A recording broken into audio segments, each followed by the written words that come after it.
1945, Judicaël Moussirou.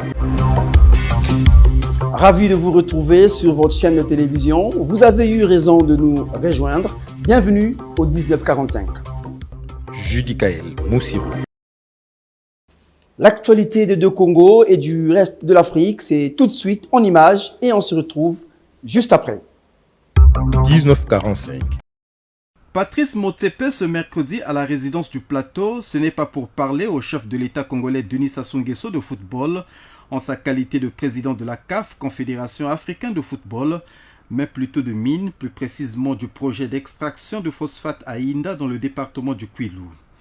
Dans sa veste de président du groupe African Rainbow Minerals, dont Komiko est l'un des démembrements, Patrice Motsepe est venu rassurer le président Denis Sassou Nguesso du lancement effectif du projet en mai 2025. Nous avons de nombreux engagements, nous avons beaucoup de responsabilités et aujourd'hui notre rencontre a été essentiellement de venir faire un rapport au président concernant notre projet pour lequel nous allons lancer l'usine d'ici mai de l'année prochaine. Le projet d'extraction de phosphate contribuera à résorber le chômage, un des fléaux qui frappe la jeunesse. Des centaines d'emplois vont être créés, a indiqué Patrice Motsepe.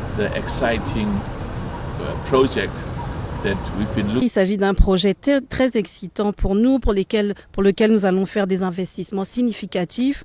Nous allons créer des centaines d'emplois. Nous avons prévu aussi de revenir en septembre pour faire un rapport d'étape à son Excellence par rapport aux avancées qui auront pu être faites. On voudrait aussi saisir l'occasion pour dire merci à son Excellence Monsieur le Président pour être une source d'inspiration et aussi pour son engagement à vouloir améliorer les conditions de vie de ces populations. Nous remercions le gouvernement congolais qui nous accompagne et aussi les populations congolaises pour nous avoir accueillis. Le projet d'extraction de phosphate, une fois lancé, va accélérer la diversification de la base productive nationale, telle que voulue par les pouvoirs publics. 1945.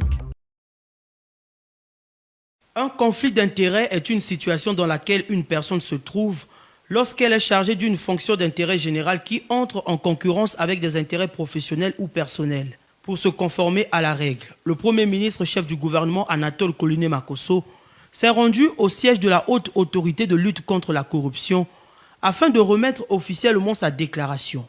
Pour le Premier ministre, il s'agit d'un acte de bonne foi, de bonnes mœurs et de déontologie publique. C'est un moment important pour nous de montrer à l'ensemble de notre peuple l'engagement du président de la République, l'engagement du gouvernement dans l'assainissement des mœurs politiques et économiques dans notre pays et d'inviter l'ensemble de nos compatriotes à investir des charges publiques, de venir accomplir ce devoir.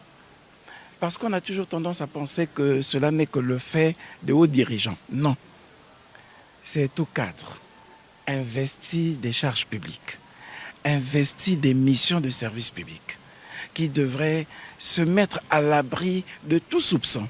Le Premier ministre a aussi rappelé qu'il existe des règles et des lois qui aident les Congolais à être très sérieux dans la façon dont ils s'occupent des tâches qui leur sont confiées. Il nous souviendra qu'en 2009, il avait été adopté une loi, la loi 5-2009 du 22 septembre 2009, sur la lutte contre la corruption, la concussion, la fraude et les infractions assimilées.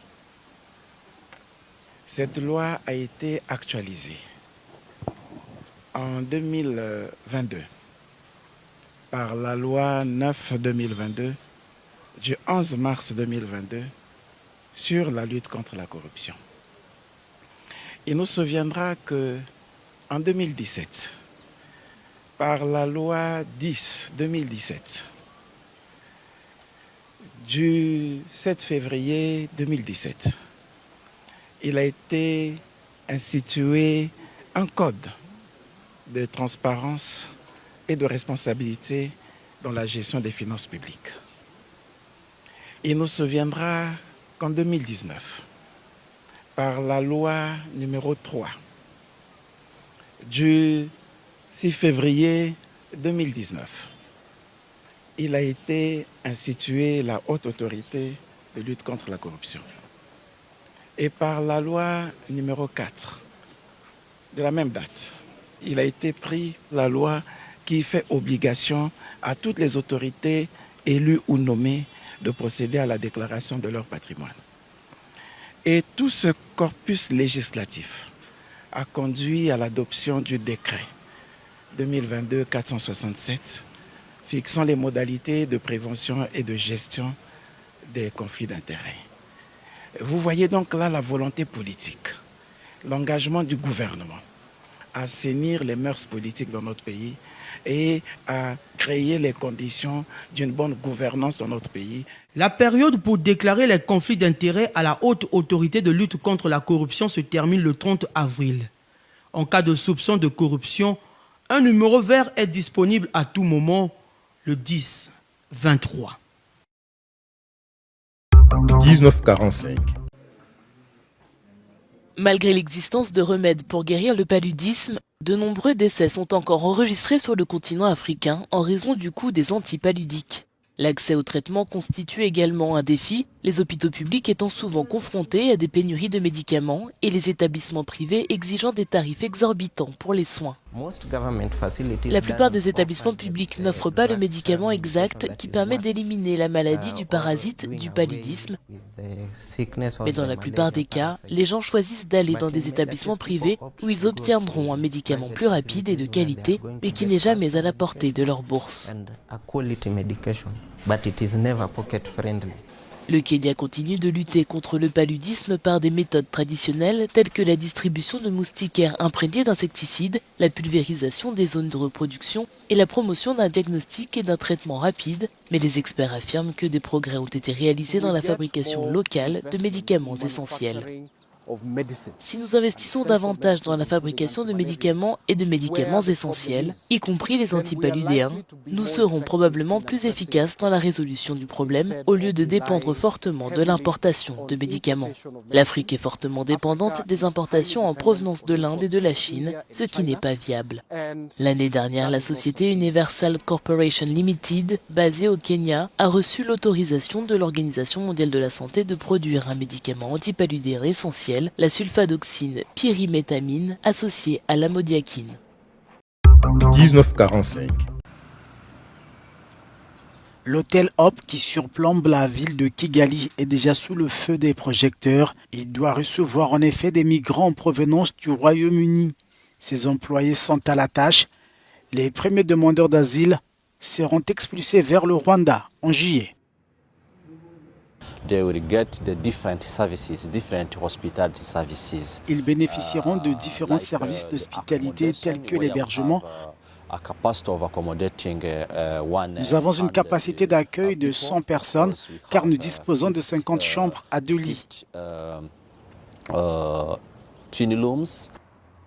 L'hôtel n'a jamais eu de clients depuis son ouverture il y a 2 ans. Il vient ainsi de trouver une raison d'ouvrir ses portes tous les jours. Son responsable vante déjà le confort qui attend les migrants.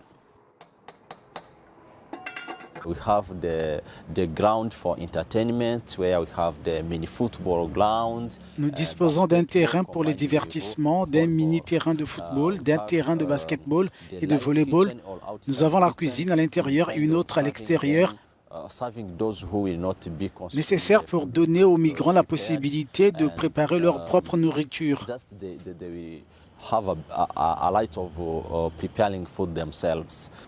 L'hôtel Hope était un refuge pour les jeunes orphelins du génocide de 1994 au Rwanda. 1945.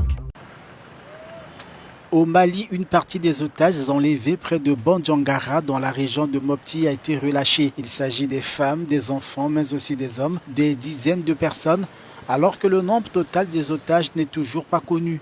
La liberté aurait été accordée en particulier aux citoyens des localités qui ont accepté les principes imposés par les djihadistes, tandis que les membres des communautés non encore convertis sont maintenus en détention. Les otages étaient à bord de 3 autocars enlevés simultanément. L'acte n'a pas encore été revendiqué. C'est dans ce contexte que les autorités de la transition au Mali ont annoncé mercredi la mise en place d'une force d'intervention rapide. Sa mission, diriger la lutte contre les groupes armés qualifiés de terroristes qui écument diverses localités du pays. Vous avez eu raison de rester avec nous pour suivre ce 1945. On arrive à la fin de ce journal tout en vous souhaitant des bonnes choses. Les programmes continuent sur C-Direct.